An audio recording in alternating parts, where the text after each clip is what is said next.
Mga igsuon sa atong unang pagbasa, si San Pablo sa mga taga-Filipos, siya pa hinumdum kung unsay maayong angay nga buhaton alang sa katawhan.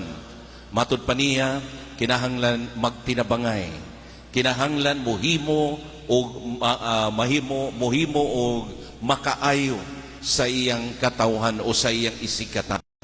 Nga siya maningkamot, matud pa, alang sa kaayuhan sa usag-usa, ilabi na sa mga tao nga anaa siya malibot.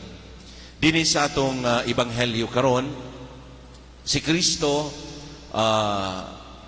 naglantaw niadtong siguro kumbira nga gihimo diin siya gidapit, no? Og dinhi siya nagtudlo kung unsa gayon ang gitawag nga Christian generosity, no? Ang pagkamanggihatagon. Wala siya moingon nga sala ang maghimo kumbira, ha? Wala siya moingon nga sala usab ang mangimbitar og igsuon, paryente, magato o ang mga kasilinganan. Wala siya moingon ni ana.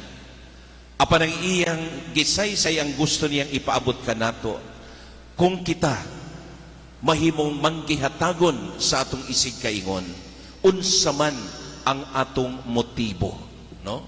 What is our motives, no? Kung kita himo og kumbira, tungod lang ba kay aron mabaslan kita sa atong gihimo, mao ba nay atong motibo? Si Kristo nag-awhag kanato.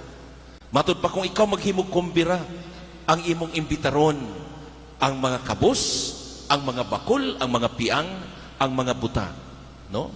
Kay wala sila ikabalos. So unsa mibuti pasabot niya niini? Tulo ka butang. Una, to render that humble and loving service. Kana ang nindot nga motibo. Nga kita nag-alagad tungod kay kita mahigugmaon.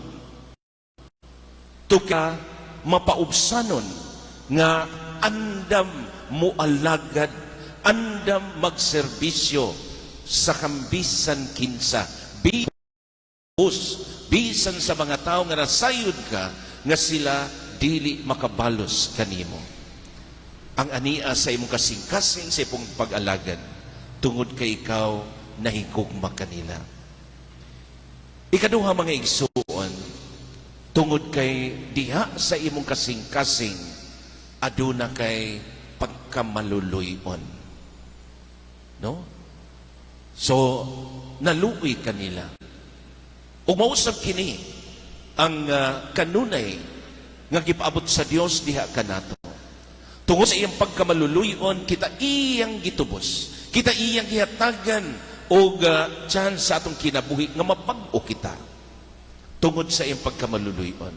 O gusto usab ni Jesus nga kini anaa sa atong kasing-kasing nga kita naghimo niini tungod kay kita maluluyon sa atong isig kaingon.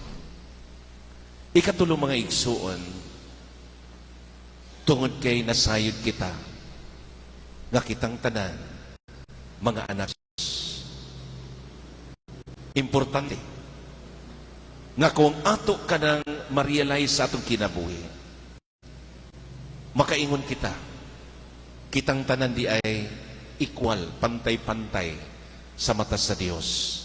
Ug ato kining gibuhat ang pagtabang bisan sa mga kabos, bisan sa mga taong walang ikabalos kanimo, tungod kay ka nga kitang tanan mga anak sa Dios.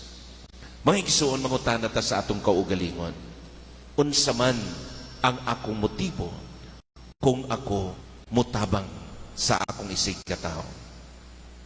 Kini ba ang Kristohanong pagkamatinabangon sa akong kaigsuunan o ang pagka-Kristohanong pagkamanggihatagon sa akong mga igsuon?